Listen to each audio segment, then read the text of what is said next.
Welcome and welcome back to KCPH TV day number 22। मैं ईमान रखती हूँ कि आप सब खुश खुरम होंगे और अपनी जिंदगियों को एंजॉय कर रहे होंगे। अगर नहीं भी कर रहे तो ये चैलेंज मेरे अजीजों आपके लिए ही शुरू किया है ताकि आप अपनी जिंदगी को उन बख्शिशों में एंजॉय करना शुरू करें जो खुदावंद यीशु मसीह ने न सिर्फ मेरे लिए बल्कि आपके लिए भी अनायत की हैं। और ये खुदा का डिवाइन पर्पस और प्लान था कि हम हर एक अच्छी चीज से आसूदा हों।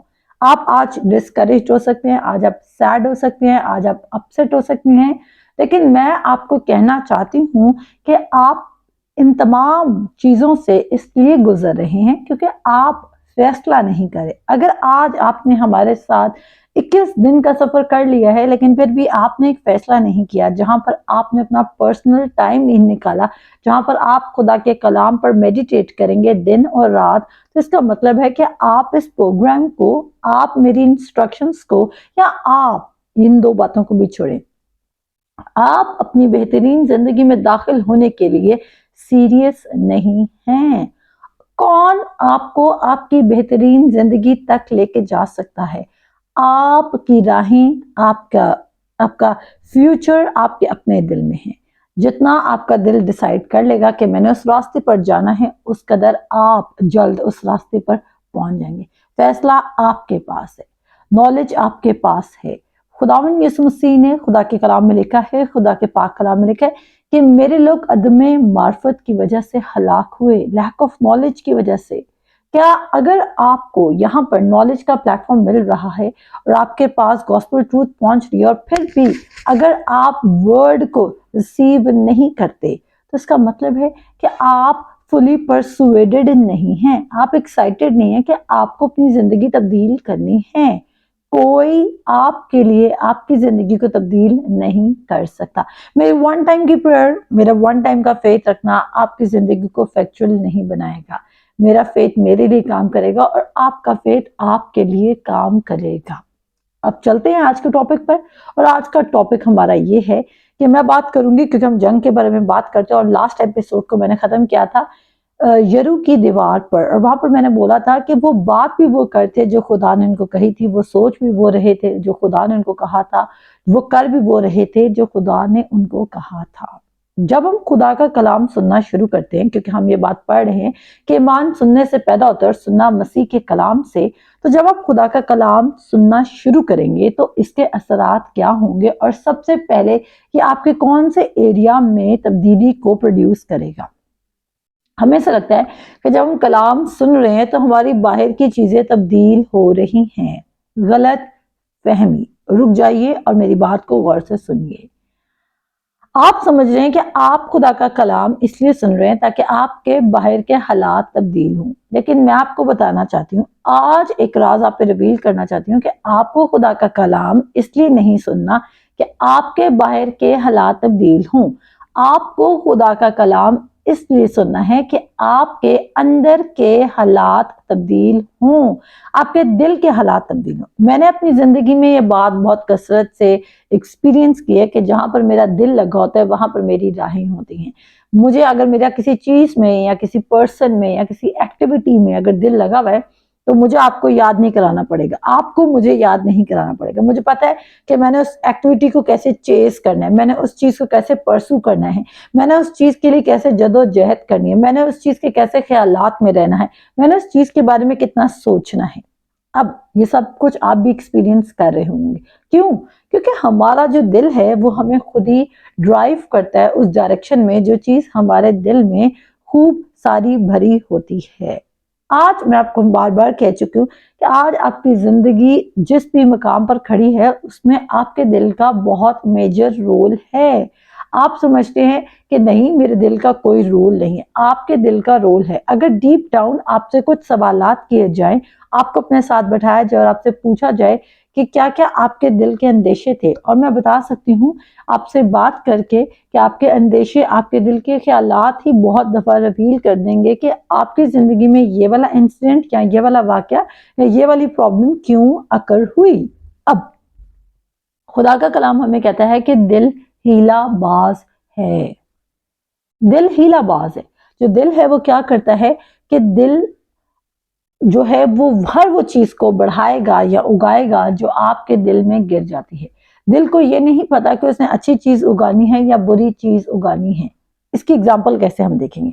इसकी एग्जाम्पल हम यहाँ से देखेंगे कि आपको 4 तरह की जमीन तो याद होगी, कुछ राख के किनारे, कुछ पथरीली जमीन पर, कुछ झाड़ियों में और कुछ अच्छी जमीन पर। और खुदाओं के कलाम के मुताबिक वो 4 तरह की जमीनें थीं और 4 तरह के दिल की जमीनें थीं। लोगों के दिल की जमीन बताए गए थे, लोगों के 4 कैटेगरीज बताई गई थी।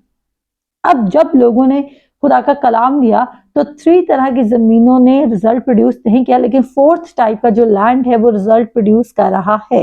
इससे एक बात अंडरस्टैंडिंग मिलती है कि आपका हार्ट को आपके हार्ट ने बुशेस उगाई हुई है, आपके हार्ट ने वीड्स उगाए हुए हैं, आपके हार्ट ने गंदा फ्रूट उगाया या गुड फ्रूट उगाया, वो ग्रो किया, उसको नहीं पता कि वो क्या ग्रो कर रहा है। आप इमेजिन कीजिए कि आपके पास जो मिट्टी पड़ी है उसको नहीं पता कि आप लीमू का सीड सो कर रहे हैं, आप एप्पल का सीड सो कर रहे हैं, आप बनाना सो कर रहे हैं, आप क्या सो कर रहे हैं, आप गवावा सो कर रहे हैं, व्हाटएवर यू आर सोइंग, उसको नहीं पता कि आप अनार लगा रहे हैं या आप हरी मिर्च लगा रहे हैं, पुदीना लगा रहे हैं, धनिया लगा रहे हैं, क्या लगा रहे हैं। अब जब उसको पता ही नहीं कि आप क्या लगा रहे हैं, उसका काम ये नहीं आपसे पूछना कि आपने बीज में क्या लगाया है, उसका काम यह है कि क्या आपने बीज लगाया है। द मोमेंट जमीन को कोई ना कोई बीज मिलता है तो वो फसल लेकर आना शुरू हो जाती है। पहले पत्ती, फिर बालें, फिर बालों में तैयार शुदा दाने और फिर काटने का वक्त आता है। अब हम समझ रहे हैं कि हम खुदा का कलाम सुन रहे हैं तो हम फौरन से फ्रॉम लिसनिंग, अब हमारी थिंकिंग क्या है कि हम सुनेंगे और उसके बाद हम फल रिसीव कर लेंगे। लेकिन कलाम तो ये कह ही नहीं रहा सुनेंगे और फल रिसीव कर लेंगे। ये खुदा के कलाम की स्ट्रेटेजी नहीं है। सुनिए और गौर से सुनिए और अपने दिल की राहों को तब्दील करने की कोशिश करें, क्योंकि मैं आपका 2023 अच्छा एंड करवाना चाहती हूँ और 2024 नए वादों के साथ आगाज कराना चाहती हूँ। आज ही मैं करंथियों का खत पढ़ी थी, उसमें लिखा है कि उसके सारे वादे हाँ के साथ हैं और आमीन हैं। उसने अपने सब वादों में आमीन किया हुआ है कि यस, आपकी जिंदगी में वो तमाम वादे पूरे होंगे। लेकिन फिर बताती चलो, मेरी अच्छाई, मेरी नेकी, मेरी मोहब्बत आपके दिल को तब्दील नहीं कर सकती।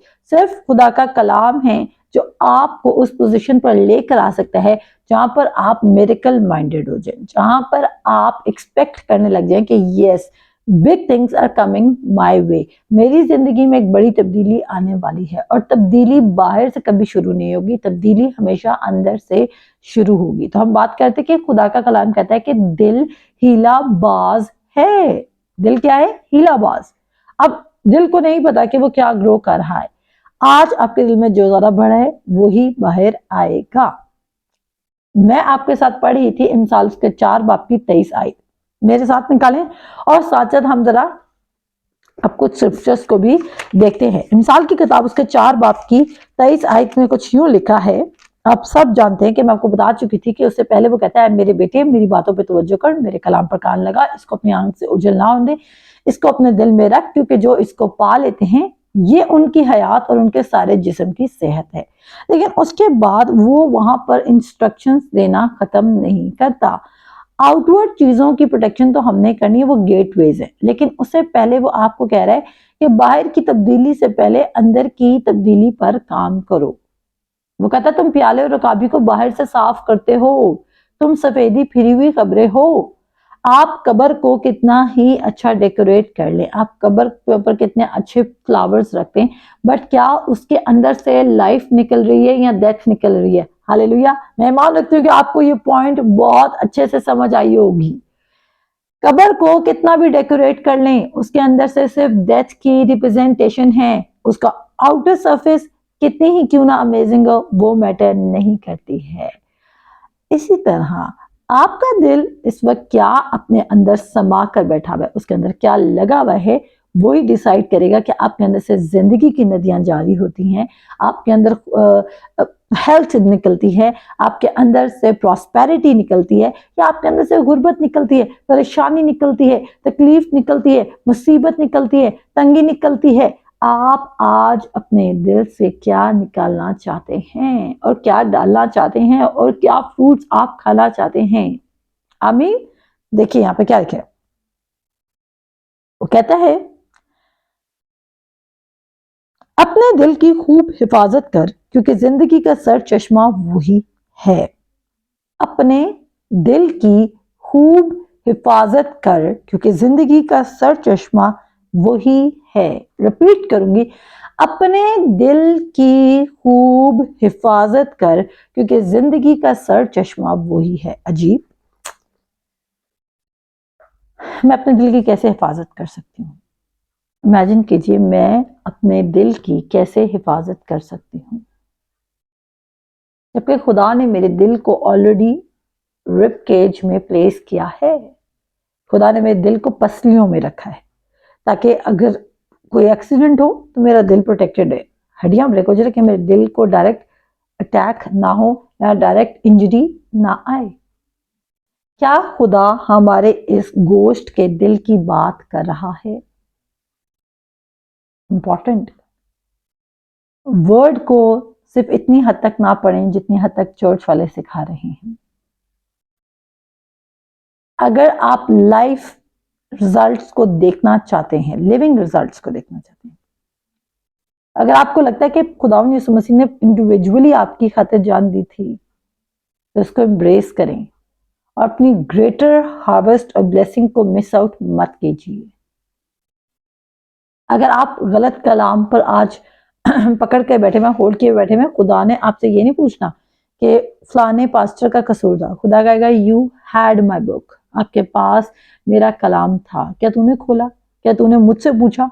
मैं उस्ताद था, मैं टीचर था, मैंने तुझे कहा था मैं तुझे रहनुमाई करूंगा, तो तू मुझ पर तवक्कल करेगा, तो अपने सारे दिल पर मुझ पर लीन करेगा, तो मैं तेरी रहनुमाई करूंगा। तो अपनी अक्ल पर, अपनी दानिश पर तवज्जो ना कर, वो आपसे ये सवाल करेगा। उस टाइम आप क्या जवाब देंगे?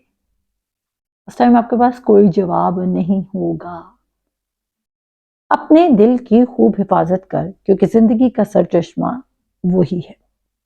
For out of it are the issues of life. किस चीज की हिफाजत करने को कह रहा है? लेकिन दिल से पहले वो कुछ चीजों की बात करे। मेरे बेटे, मेरी बातों पे तवज्जो कर, फोकस, मेरे कलाम पर कान लगा। क्या सुन रहे हैं?